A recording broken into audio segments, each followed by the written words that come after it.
Mas o que você fez que não é tão óbvio? Alguma coisa que ao longo da sua jornada de estudo você fazia e que não tem tanto a ver com essas coisas óbvias que todo mundo que estuda para concurso público faz, mas que te ajudou na sua jornada. Olha, tem...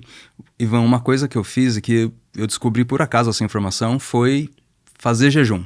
Porque eu era muito ansioso e a minha ansiedade me prejudicava demais, ainda na fase que eu estava desempregado, estudando para o TJ, né, de 2021, e eu várias vezes, vários dias da semana, não conseguia dormir, acordava com sono, e isso me atrapalhava muito para render nos estudos, né? Imagina, estudar com sono realmente é complicado, isso me atrapalhava.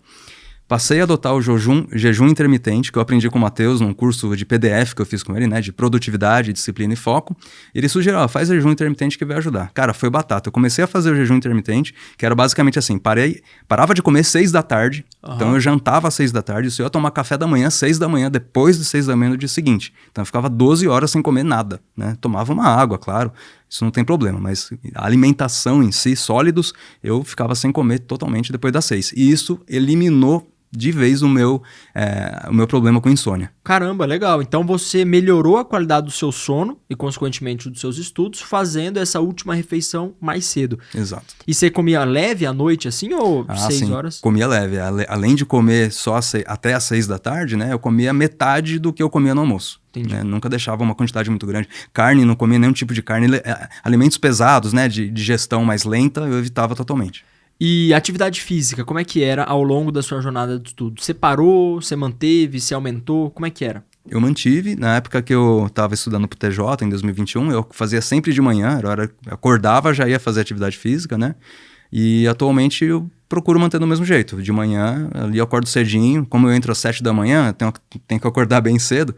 Eu acordo 4h50 da manhã, já vou fazer um esporte. Acordo todo dia, antes das 5. Tá escuro ainda? Tá escuro, Eu saio para fazer caminhada, saio para dar uma volta na rua, faço corrida e tal.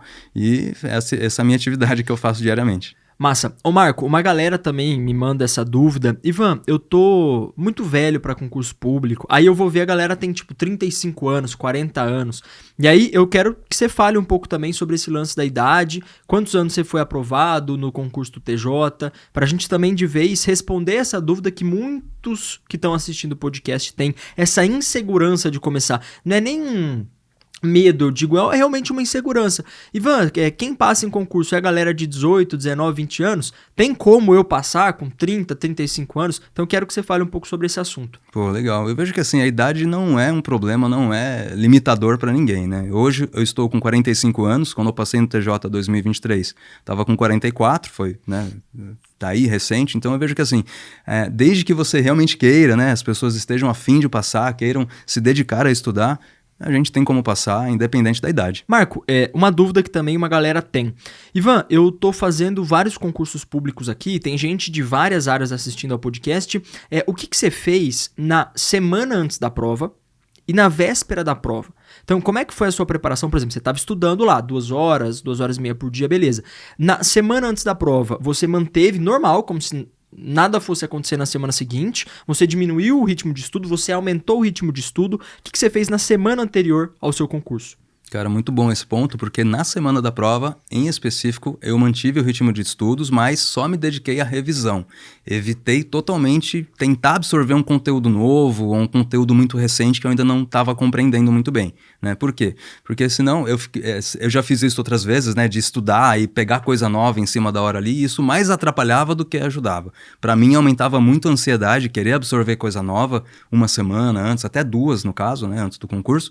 Então, eu só revisava tudo aquilo que eu tinha estudado, pegava os principais pontos ali que eu via que eu tinha ficado com dúvida, exercícios que se repetiam muito nos simulados, né, e que eu ainda errava, então eu preciso olhar para isso aqui, porque a chance de cair é grande, né, e outra coisa, o simulado da Brabo, ele realmente retrata a prova, quase que ipsis literis aí, a prova real, né? Então é muito difícil a Brabo fugir de algum jeito do que vai cair na prova. A Brabo sempre acerta, então eu pegava os simulados e revisava com base neles. Legal, isso na semana anterior à prova, legal. E na véspera da prova, o que você fazia? Por que eu pergunto isso? Não existe certo e errado em alguns pontos na véspera da prova. Por exemplo, tem gente que prefere ir ao cinema, ir ao parque, caminhar, ir à praia, enfim, dependendo da cidade, então ficar mais relaxado, tirar a cabeça um pouco dos estudos. Tem gente que prefere focar nos estudos e manter a rotina de estudo na véspera da prova. Isso, qualquer um dos dois tá certo, depende do perfil do candidato e eu quero entender qual que era o seu perfil. Agora, o que tá errado e que eu vejo gente fazendo é fazer simulado na véspera da prova. E por que eu falo que tá errado? É uma energia que você gasta muito grande e chega desgastado no domingo. Então a galera faz simulado sábado e fica o dia inteiro fazendo simulado, fica cansado. No domingo você vai ter que refazer a prova, que é como se fosse um outro simulado. Então você fica muito cansado, desgastado. Então minha dica, não faça simulado na véspera da prova. Você pode fazer na semana anterior à prova, mas na véspera não faça simulado. Mas o que você fez na véspera do seu concurso? Legal, Ivan. Nesse aspecto eu sou da turma que relaxava, procurava descansar. Às vezes eu ia para um parque, ficava ali só olhando a natureza, olhando os pássaros, né? Procurava relaxar realmente, né? Evitar revisão. Para mim, na última hora, nunca funcionou muito bem a revisão. Mas tem gente que faz, né? Legal. E você tinha alguma estratégia de chute na prova? Olha, de chute, o que eu costumava fazer? Claro, sobravam algumas questões ali que eu de fato não conseguia responder. E eu falei, vou ter que chutar isso aqui. E aí, cara, olha, estratégia de chute, o que eu procurava fazer de fato era olhar mais ou menos com base na grande maioria das que eu tinha respondido, né? Se eu tinha respondido muito A, muito B, muito C, por exemplo, e tinha muito pouco D e E, né? No chute, provavelmente eu ia colocar mais pro D e pro E algumas coisas ali. Aquela técnica clássica do chute de ver mais ou menos ali, se tem 100 questões da prova A, B, C, D e E, dá uma olhada, teoricamente teria que ter 20 de cada uma. Óbvio que não é exatamente isso, pode ter 18 de uma, 22 da outra, 17 de uma, 23 da outra, mas as bancas não costumam, 100 questões, colocar 70 na letra A e as outras 30 nas outras alternativas. Geralmente é relativamente equilibrado, então você usava essa técnica do chute aí com base no equilíbrio. Beleza. E o lance de resolução de prova. Você resolvia na ordem que a prova já estava mesmo? Você preferia resolver pela matéria que você tinha mais facilidade? Como é que era a sua resolução de prova? Ah, legal. Eu sempre, e até hoje eu faço isso, eu começava por língua portuguesa, né? É a matéria que eu adotei aí para aprender, porque de fato eu tinha muita dificuldade, né? Sou da área de exatas. Português sempre foi um desafio grande para mim, de tanto estudar, comecei a ficar bom, né? Graças ao professor Marquinhos também, que me ajudou muito. Enfim. E depois de português, eu pegava as matérias que eu tinha mais facilidade, de preferências com texto, né? Porque o texto é rápido, por exemplo, direito, né? Direito é ler e responder, né? Ler e responder, ler e responder. Se você não sabe, você não sabe. Se você sabe, você já responde e tá tudo certo. Né? Ia para direito, via de regra, e depois eu voltava para as da minha área, engenharia, a parte de matemática, né? Raciocínio lógico, que aí sim também resolvia com uma certa agilidade.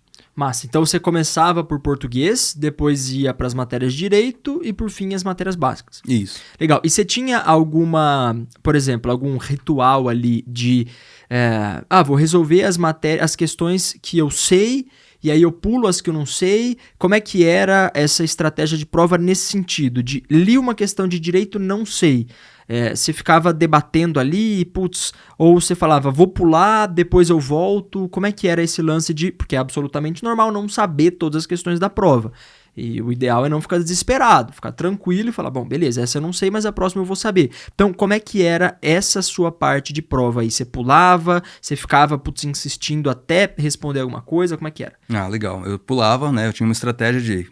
Bati o olho na questão, li, não entendi, não sei responder, colocava uma interrogação bem na frente da questão assim, e ia pra próxima. Depois eu voltava nela. E tentava pelo menos eliminar alguma alternativa ou não? Pulava? Tentava. No primeiro olhar, eu tentava eliminar aquilo que eu via que era muito absurdo, né? Eu riscava a alternativa que eu via que estava muito fora, e mesmo ali sobrando 2 ou 3, não tinha tanta certeza às vezes, eu pulava pra próxima. Legal. E o lance de passar as questões pro gabarito? Que eu vejo muita gente também passando questão errada pro gabarito. O que acontece? Pinta lá a bolinha. Questão 1, questão 2, questão 3. Sem querer, pula a questão 4. E aí vai pintando. 5, 6, 7. A hora que chega no final da prova, tá faltando uma questão pra pintar a bolinha. E aí você vê que você pulou a questão 4 e aí você passou tudo errado pro gabarito. Como é que era a sua estratégia para passar pro gabarito de um jeito mais seguro? Legal. O que me ajudava a evitar esse tipo de erro, né? Era dividir pela metade. Então, por exemplo, uma prova como o TJ, que tem 100 questões. Eu via que eu estava na metade da prova, tinha feito ali mais ou menos 50 questões, já passava aquelas 50 pro gabarito. né? E aí passava com calma, ia de 5 em 5 ali, olhando, por exemplo, uma sequência, né? B, C, D, A, e sei lá, e C de novo. Aí eu passava, olhava, conferia, e ia pra próxima sequência de 5 em 5 ali, pra também evitar pular, evitar, né, preencher errado e tudo mais. Legal. E, por sorte, nunca errei, né, preencher o gabarito, Caramba. nunca tive esse problema. Que bom, então você ia dividindo em bloco, de 5 em 5. Então uma dica legal pra galera também. E a dica que eu achei, a melhor dica, você fazia metade da prova, passava pro gabarito e depois fazia outra metade. E depois outra metade. Porque eu vou contar uma coisa que aconteceu comigo. Num dos primeiros concursos que eu fiz na minha vida, eu resolvi toda a prova lá no caderno de prova, fui super bem. Eu acho que foi um dos melhores concursos que eu fui assim, nossa, eu sabia tudo. Sabe aquela prova que você faz tranquilo? Você bate o olho, pum, é essa, bate o olho. Fiz leve a prova, tranquilo. Só que eu demorei um pouco pra fazer, então o tempo tava muito apertado. Quando eu comecei a passar as questões pro gabarito, o fiscal falou, acabou o tempo, acabou a prova. Então eu tive esse problema gigantesco, porque as respostas certas estavam no meu caderno de prova, mas eu não consegui passar pro gabarito. Então aquelas questões que eu tinha certeza que estavam certas, eu não consegui passar. Então é muito legal essa dica. O que eu fazia, né, no concurso do TJ? Eu dava uma primeira passada na prova, fazendo todas as questões que eu achava mais fáceis. Então essa aqui é fácil, respondo, tal. Respondi a prova inteira das questões fáceis. Então, sei lá, de 100 questões, pra mim, 50 foram fáceis. Respondi as 50 e já passava pro gabarito, pra já garantir aqueles 50 pontos. Depois eu resolvia as questões que eu tinha um pouco de dificuldade, já passava pro gabarito. E aí no final ficavam faltando 10 ou 15 questões que eram muito difíceis. Então, na pior das hipóteses, se o fiscal fala, ó, faltam 5 minutos, eu chuto aquelas 10 ou 15 questões que teoricamente eu já ia errar mesmo, que eram muito difíceis. Então, eu ia chutar, não ia ter grande problema. Se das 15 eu acertasse umas 5 chutando, ótimo, porque eu tinha certeza que eu já tinha garantido as fáceis, garantido as médias, tinha passado pro gabarito aquilo que realmente eu tinha respondido, e as difíceis eu deixava para passar no final. Então essa realmente é uma boa estratégia de prova. Se liga, isso aqui que você acabou de assistir foi só um trechinho do Brabocast e o episódio completo ficou muito massa, tem muito conteúdo para você. Eu deixei o link desse episódio completo fixado no primeiro comentário. Então clica aqui no link, assiste o episódio completo e não esquece de deixar seu like e se inscrever no canal para continuar recebendo essas informações de qualidade para você que estuda para concurso público. Nos vemos no próximo episódio e tchau, tchau.